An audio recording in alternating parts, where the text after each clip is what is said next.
What is a podcast really? Well, let's take a look at a few of the definitions here so that we can get an idea of what they are. To distribute over the internet, playback on a mobile device or personal computer. Podcast is a series of digital media files. Or the third one here, the delivered via RSS feed. In other words, a music or sound file delivered via an RSS feed that you could subscribe to. But for our intents and purposes and for our discussion, we're going to leave it a little more generic and say it's just an audio file that you can download or stream off the internet, anywhere basically, for educational purposes and in our case. One of the places that you can download this information or subscribe to podcasts or even upload your own podcast would be a place like iTunes here that we see. And that begs the question, why in the world do we even want to podcast? Why use this in the world of education? Well, one is for the students here, and the other one is for teachers. It has benefits for both the teachers and the students. So here are the benefits for the students. Basically, one of the biggest benefits would be lesson review. Let's say you're going over your lesson, you want the students to review what you just talked about. Let's say you've recorded it for them to listen to later. Obviously, it's a good way for them to review, even at home. Then you've got as supplemental material. For instance, let's say there's information that you couldn't get to during your class, or information that you just didn't have time for or couldn't allot for. You could obviously have this supplemental podcast waiting for the students to listen to as extra homework, as just filler material, whatever it is. Then there's the complementary material. Say, for instance, you tell your students to go in the back of the room and read one of their books. Well, instead of reading one of their books, they actually have a podcast series that narrates the book for them. So it's sort of a complement to what they were already going to be doing in the classroom. And then we've got the remedial help.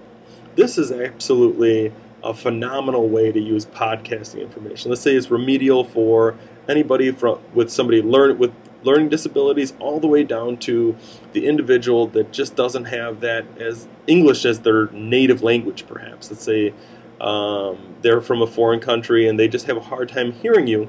When you have a podcast of that same material, they can listen to it at a slower pace, review things, whatever they need to do in order to get that to work better. And obviously, podcasts can benefit language classes. If you're talking about language and learning languages, obviously having those languages, those voices, those intonations recorded is super beneficial. Then we've got the flat world influence here. In other words, students can access these from anywhere, anytime, and they are on the go. Podcasts make an impression on students. They are something new, something interesting, something to be at least sort of desired. So they make that impression, they keep students interested in what you're learning about. And obviously they add variety to the classroom. Hitting on and making sure that you touch all of the different learning styles in your classroom. And now, what are the benefits for teachers? Well, it breaks the monotony, just like we were talking about just a second ago. It adds variety. Well, it adds variety for the teacher as well. You don't have to do the same old thing over and over again. Is there a little bit of planning involved? Absolutely. This is the second point. It forces that preparedness. It forces you as a teacher to really think about how you want every step of the procedure to go, which can obviously be a good thing. It could be a little time consuming, but it's never a bad thing to be very prepared. Now we have easy self-reflection. If you're teaching a lesson, you can sit back later and think about how the class may have gone, but how much better could you actually reflect upon what you've done if you have it recorded and you can listen back to it, see how your materials were actually delivered, and really evaluate yourself. And we've got models sophistication. This is tied back into what we talked about for the students section. It just means teachers look more sophisticated. They gain more respect, especially from the digital learner, if they're working in that student's digital world. Then we have think about learning styles. That just means that the teacher is forced to think about that specific learning style, that specific student that might really benefit from that, and really try to tap into those resources, those audio resources, into the audio learning style. Then we've got it's timeless. In other words, it's good today. it's good in a month from now, and you can reuse that podcast next year for that same lesson. So if you've already developed it, it's there forever. And then timeliness is related back to that flat world thing. You can use it any time. It doesn't matter when the student accesses it. They could do it in the morning, evening, afternoon. You could reuse it again and again and again, and from anywhere, anytime. So, how do you make your own? If it's truly useful, how do you go about making your own? Well, first thing you need to do is get prepared, then you get organized, you get it all down to the same place, you get cutting it up and slicing it and editing it, then you get it done by you transcribe it, transcode it, you create a single file out of it, and then when you're done with that, you blast it out, you make sure that you get heard, that your students hear you at least. So here's the first step, getting prepared.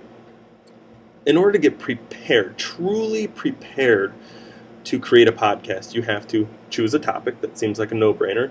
But then you have to really narrow that focus down. You might be talking about Civil War, but you've really got to narrow that down to one specific topic in order to make this work very fluidly, like the Battle of Antietam, or even a little snippet from within that. Now we're talking about, once we have that focused topic style, now we can actually create 2 or 3 main points from that, much like we would with a lecture or a speech in speech class. Finally, one of the last things you need to do is make sure that you have like a theme or a mood in mind. Is this going to be a funny, or is this going to be a serious, or is this going to be a more intellectual version of this podcast, or is this going to be more of a lighthearted version? So that when you start picking out your music, you can decide on what kind of music, what kind of theme you really want this to ride out. Once we've actually become familiar with our topic, once we actually have chosen our topic, now we need to start organizing things. And the most important part about this organization is to actually make sure that you have your entire storyline, your storyboard all put together. So getting organized is just super, super important, as this first point says. First thing you need to do, it's the thing that sets the framework, the foundation for the entire podcast. If you are not organized, things are not going to go well for you. So one of the best ways to organize all of your materials, make sure that everything is put together in a succinct, logical manner, is to create a storyboard or timeline or storyline, something along those lines, basically something that gives you some framework to follow. Then once you've created that framework, you just start grabbing all your stuff. You get your sound files, you get your music files, and you start just pulling things in. You start organizing those different sound files together so that later on you can edit them. Here's an example of a storyboard. Now granted, it's for a video, so it's got a little different flavor than what you're going to be using. This is for a Simpsons cartoon, obviously, but notice how it has each individual frame planned out ahead of time so that they know what order everything is going to fall into. You can make a very similar storyboard for a podcast, and you actually have to do less work because you don't even have to draw necessarily.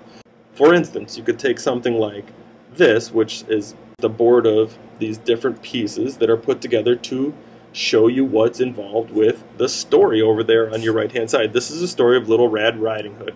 Little Red was a skater girl, and so the first section right here is how it all begins. The second section, as you can see, is the middle, and then the third is the ending. And obviously each one of these would be your 2 or 3 topical or subtopical headings that one bleeds into the other. And let's pretend like those little white arrows are the transitions that go through them. And you can add as much detail or as little detail as is necessary for you.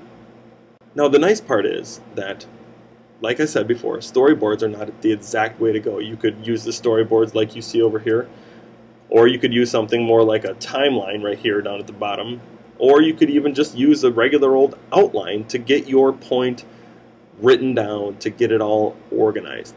You just need a structure, a foundational structure that will help you get started. And that's what you're going to focus on when you are beginning your final project. You're going to start using some sort of framework that will help you build your concept. So you're going to pick your topic, narrow it down, start creating your 2 or 3 subtopics, and you're going to start laying out what's going to take place in your final podcast. This ends part 1 of the video series.